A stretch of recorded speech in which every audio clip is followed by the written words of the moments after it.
কি রক্ত হচ্ছে এক ধরনের তরল সংযোজক কলা। তাহলে আমরা বলতে পারি সংক্ষেপে রক্ত হচ্ছে এক ধরনের তরল সংযোজক কলা, যাহা মানুষের শরীরের শিরা ও ধমনীতে প্রবাহিত হয়। সংক্ষেপে আমরা এরকমের প্রশ্ন উত্তর দিলাম। দুইটা ভাগে বিভক্ত, একটা হচ্ছে ব্লাড সেল আর একটা হচ্ছে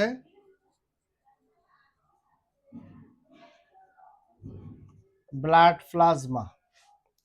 একটা হচ্ছে ব্লাড সেল আর একটা হচ্ছে ব্লাড প্লাজমা, অর্থাৎ ব্লাড কর্পাসেল।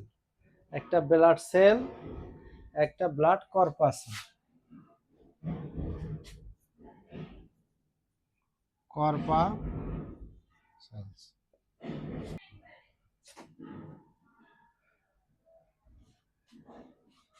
আমরা এটাকে এভাবে যদি করি,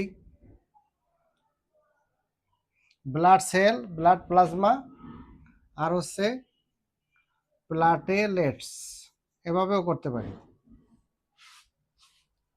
এখন ব্লাড সেল বা কর্পাসেল, যেটা কর্পাসেল, এইটাকে দেখি যে ব্লাড সেলটা আবার এটা তো রক্ত কণিকা, আর প্লাজমা হচ্ছে রক্ত রস, আর প্লাজমা হচ্ছে অনুচক্রিকা। এই তিনটা জিনিস আলাদা আলাদা ভাবে আমরা দেখতে পারি যে ব্লাড সেল বা কর্পাসেল রক্ত কণিকা, ব্লাড প্লাজমা রক্ত রস, আর ব্লাড প্লাটেলেটস বা অনুচক্রিকা। তাহলে আমরা প্রথমেই ব্লাড সেলটা দেখে আসি। এই ব্লাড সেলটাকে আবার দুই ভাগে বিভক্ত করা হয়। এক নম্বরে হচ্ছে আরবিসি আর একটা হচ্ছে ডাব্লিউবিসি। আরবিসি কে ফুল মিনিংসে বলা হয় রেড ব্লাড সেল, আর ডাব্লিউবিসি কে ফুল মিনিংসে বলা হয় হোয়াইট ব্লাড সেল। বাংলায় বলা হয় লোহিত রক্ত কণিকা, আর এটাকে বাংলায় বলা হয় শ্বেত রক্ত কণিকা। এবং এটাকে মেডিকেলের ভাষায় বলা হয় ইরিথ্রোসাইট,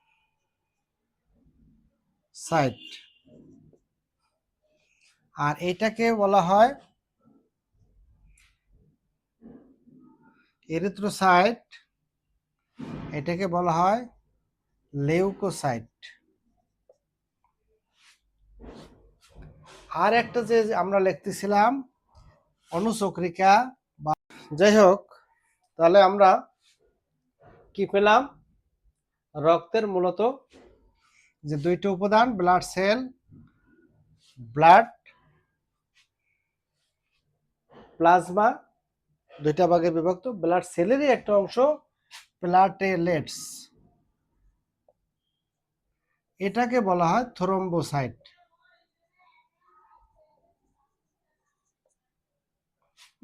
এটাকে বলা হয় থ্রম্বোসাইট।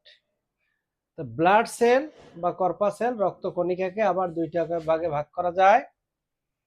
একটা হচ্ছে আরবিসি আর একটা হচ্ছে ডাব্লিউবিসি। রেড ব্লাড সেল বা হোয়াইট ব্লাড সেল এবং লোহিত রক্ত কণিকা এবং ইরিথ্রোসাইট। একই একই জিনিসের চারটা নাম, একই জিনিসের চারটা নাম। এটা হচ্ছে আরবিসির ফুল মিনিংস হচ্ছে রেড ব্লাড সেল, ডাব্লিউবিসির ফুল মিনিংস হচ্ছে হোয়াইট ব্লাড সেল, আর লোহিত রক্তকণিকা এবং এরিথ্রোসাইট, মেডিকেল নেম হচ্ছে এরিথ্রোসাইট। এই চারটা করে নাম থাকে। এরিথ্রোসাইটটা, এটা পরীক্ষা যখন করে এরিথ্রোসাইট সেডিমেন্টেশন রেটটা দেখা যায়। এরিথ্রোসাইট সেডিমেন্টেশন রেটটা কি? সেটা হলো লোহিত কণিকার তলানির হার। দেখবেন একটা ঘি যদি কৌটায় রাখা হয়, ওই ঘিয়ের একটা তলানি জমে, নিচের দিকে আস্তে আস্তে আস্তে আস্তে লেয়ার জমে তলানি। মানুষের রক্তের মধ্যে কণিকাগুলো ঠিক অনুরূপভাবে যখন রক্তটা পরীক্ষা করার জন্য ওটাকে একটা টিউবের মধ্যে রাখা হয়, টেস্ট টিউবের মধ্যে রিয়াজেন্ট দিয়ে, তখন ওটার নিচের দিকে তলানি পড়ে। এই তলানির একটা হার আছে, এই হারটাই হচ্ছে মেইন লোহিত কণিকার তলানির হার। তাহলে রক্তের দুইটা ভাগ আমরা পেলাম। এরপরে আসছি রক্তরস বা প্লাজমা কি, এটা আমরা দেখে আসি। দেখেন যে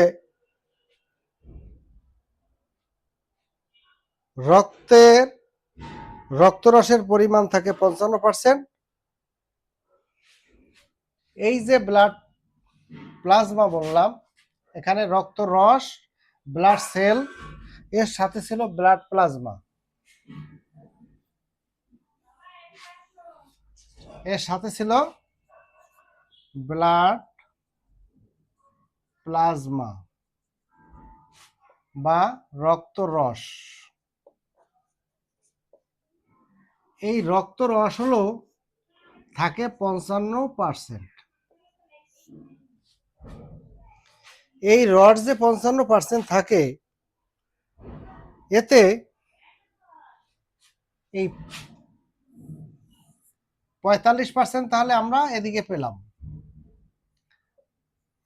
এই যে 55% থাকে, এই 55% এটা শতকরা হিসাব যদি করি, তাহলে এর 90 থেকে 92 ভাগই পানি। রক্তের মধ্যে রক্তের যে রস থাকে তার মধ্যে 90-92% থাকে পানি। আর যে 8-10 ভাগ থাকে, এই 8-10 ভাগ একটা অর্গানিক এবং ইনঅর্গানিক জিনিস থাকে, অর্থাৎ জৈব এবং অজৈব। আর বাকি 8-10% যেটা থাকে, এটা থাকে জৈব প্লাস অজৈব,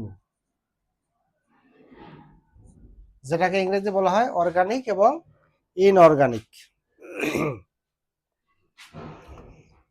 এই যে জৈব অজৈব বিদ্যমান, এর মধ্যে এই জৈব অজৈব মিলে যে জিনিসটা থাকে, সেটার মধ্যে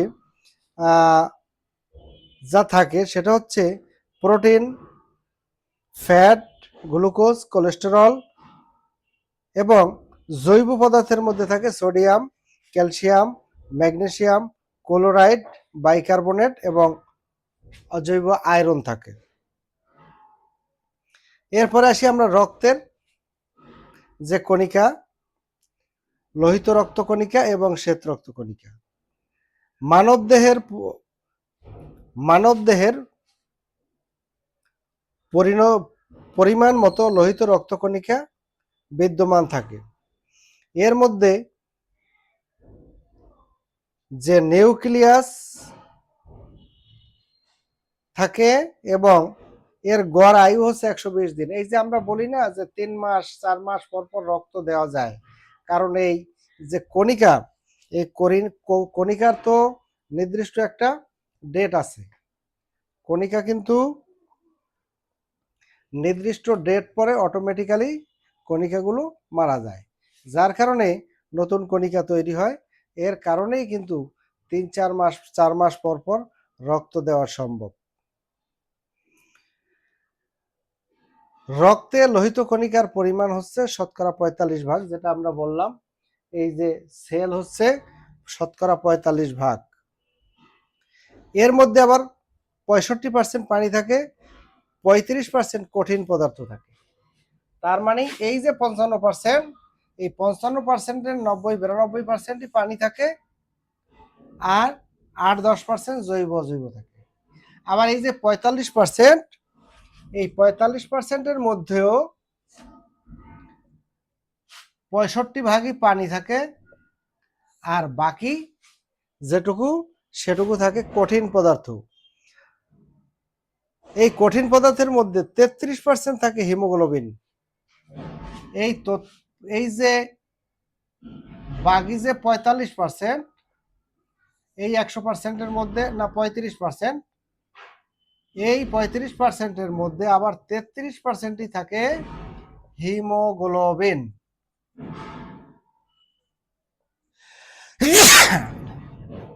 হিমোগ্লোবিন হিমোগ্লোবিন কি? হিম মানে হচ্ছে লৌহ,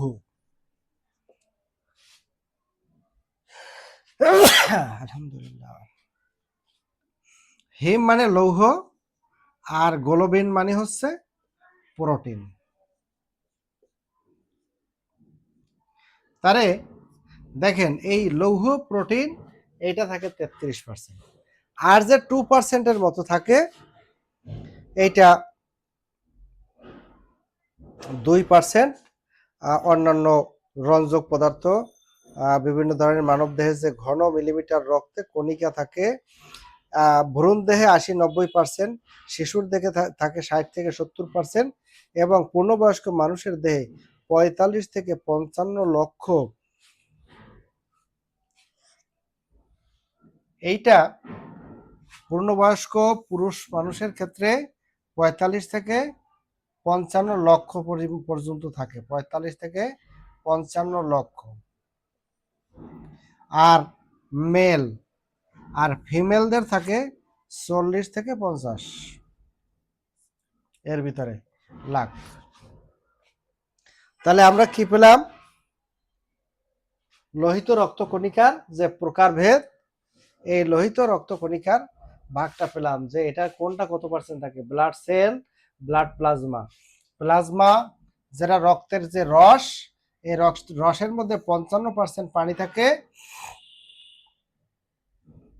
টোটাল হলো রক্ত রস থাকে 100%-এর মধ্যে 55%।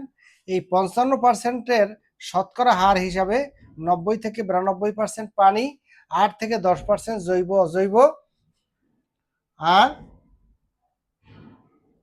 সেলের ভিতরে যে 45% থাকে, এই 45-এর শতকরা হার হিসাবে 65% হচ্ছে পানি এবং 35% থাকে অন্যান্য। এই 35-এর মধ্যে 33%ই হিমোগ্লোবিন। তার মানে কি লৌহ এবং প্রোটিন। দেখবেন যাদের রক্ত কণিকা ভেঙে যায়, রক্তের কণিকার সংখ্যা কমে যায়, তাদেরকে সাধারণত আয়রন ট্যাবলেট খেতে দেওয়া হয়, আয়রন জাতীয় ওষুধ খেতে দেওয়া হয়, আয়রন জাতীয় খাবার খেতে দেওয়া হয়। এর কারণ হচ্ছে আয়রন জাতীয় খাবারের মাধ্যমে এই জিনিসগুলো আবার পরিপূর্ণ হয়ে ওঠে। এরপরে আসি আমরা ডাব্লিউবিসি। এটা কি? আরবিসি গেল ব্লাড সেলের মধ্যে যে দুইটা ভাগ, ব্লাড সেলের ভিতরে দুইটা ভাগ দিছিলাম, একটা ছিল আরবিসি আর একটা ছিল ডাব্লিউবিসি। এই আরবিসির প্রকারভেদগুলো আমরা এতক্ষণ দেখলাম। এবারে যে ডাব্লিউবিসি, ডাব্লিউবিসি মানবদেহের পরিণত শ্বেতকণিকা, হিমোগ্লোবিন এবং অনিয়তাকার ও নিউক্লিয়াস যুক্ত বড় কোষ, এদের কোনো রং নেই।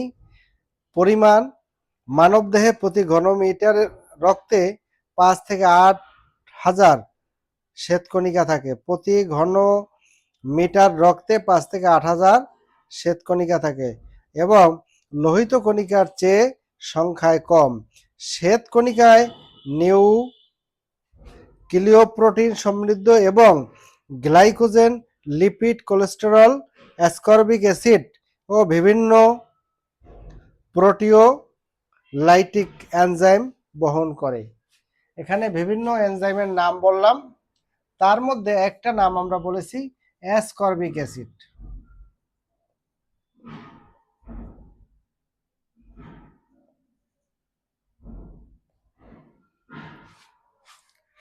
এই অ্যাসকর্বিক অ্যাসিড কেউ চিনেন?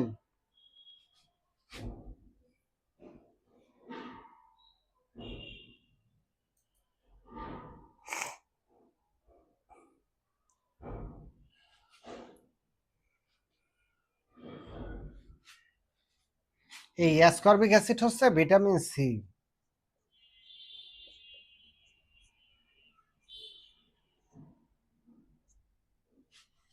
অ্যাসকর্বিক অ্যাসিড হলো ভিটামিন সি।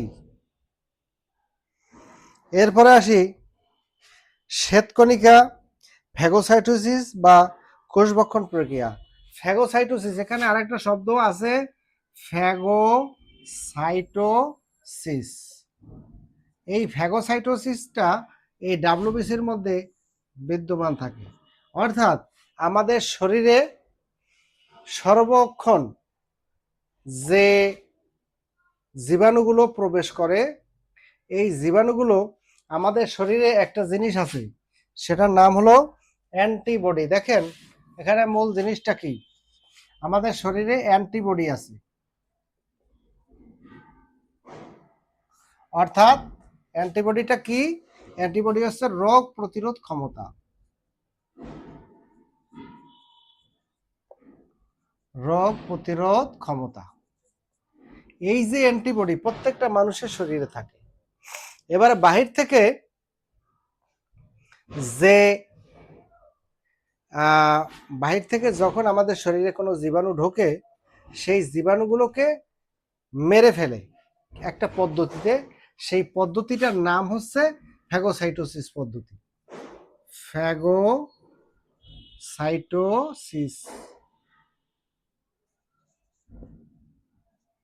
পদ্ধতি, যে প্রক্রিয়ায় ডাব্লিউবিসি বা হোয়াইট ব্লাড সেল বা লোহিত রক্ত শ্বেত রক্ত কণিকা যে প্রক্রিয়ায় মানবদেহের সকল জীবাণুকে ধ্বংস করে মেরে ফেলে, সেই প্রক্রিয়ার নাম হচ্ছে ফ্যাগোসাইটোসিস প্রক্রিয়া বা ফ্যাগোসাইটোসিস পদ্ধতি।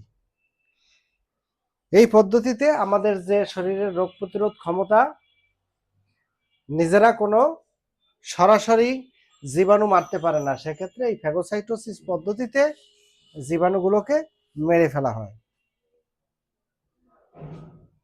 দেহের রোগ জীবাণু প্রতিরোধকারী অ্যান্টিবডি তৈরি করে, আবার নতুন করে জীবাণু ধ্বংসকারী অ্যান্টিবডি তৈরি করে, এবং বিভিন্ন অঙ্গের যে গঠন, আমাদের শরীরের বিভিন্ন অঙ্গের গঠনগুলো সুন্দর করে সেই গঠন প্রক্রিয়া সম্পন্ন করে। এই হচ্ছে ডাব্লিউবিসি। এই হচ্ছে মোটামুটি সংক্ষেপে আমাদের যে প্রশ্ন ছিল এখানে, রক্ত কি, রক্তের উপাদান এবং রক্তের কাজ।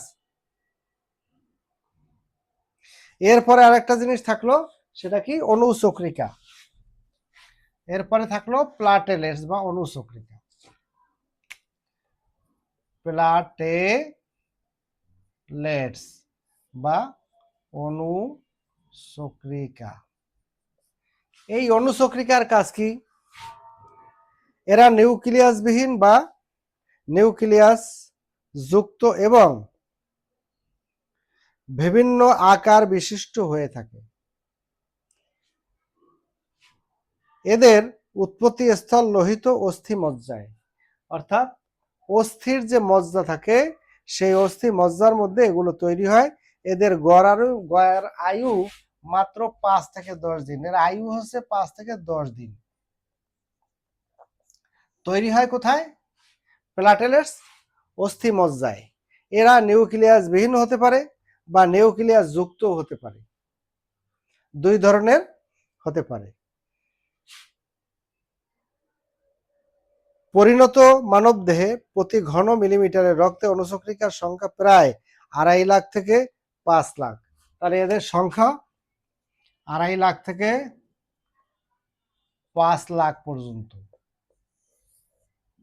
তাহলে রক্তের প্লাটেলেটস যখন কাউন্ট করা হয়, রক্তর যখন প্লাটেলেটসটা পরীক্ষা করা হয়, তখন দেখা যায় এই 2.5 থেকে 5 লাখের ভিতরে অনুচক্রিকা আছে কিনা সেটা দেখা হয়। প্রতিটি অণুচক্রিকার দানাময় সাইটোপ্লাজম। এই সাইটোপ্লাজম কি?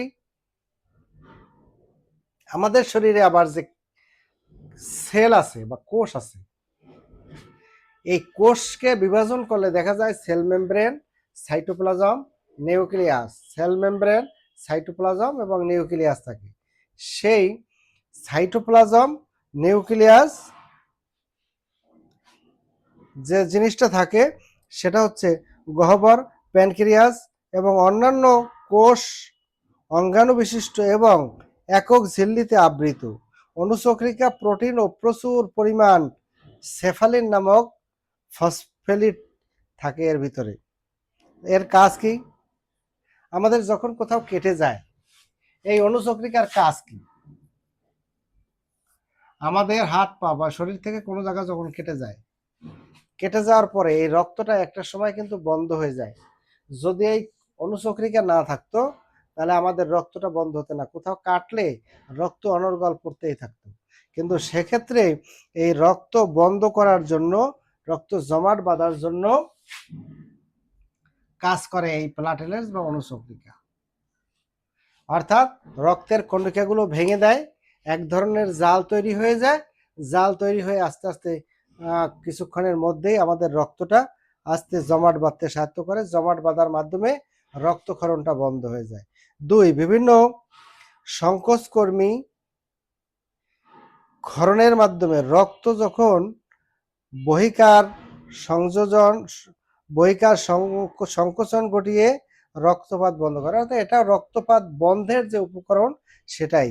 আর 3 নম্বর হচ্ছে রক্তজালিকার ক্ষতিগ্রস্ত যে আবরণ, এই আবরণকে আবার যখন কোথাও কেটে যায়, ওখান যে কোষগুলো ক্ষতিগ্রস্ত হয়, সেই ক্ষতিগ্রস্ত কোষগুলোকে আবার নতুন করে সেখানে পুনর্গঠন করে সেই জায়গাটাকে আবার ভরে সেই জায়গাটা সেরে যায় এবং সেই জায়গাটা একদম আগের মতো হয়ে যায়। এটা কোষ বৃদ্ধির মাধ্যমে হয়।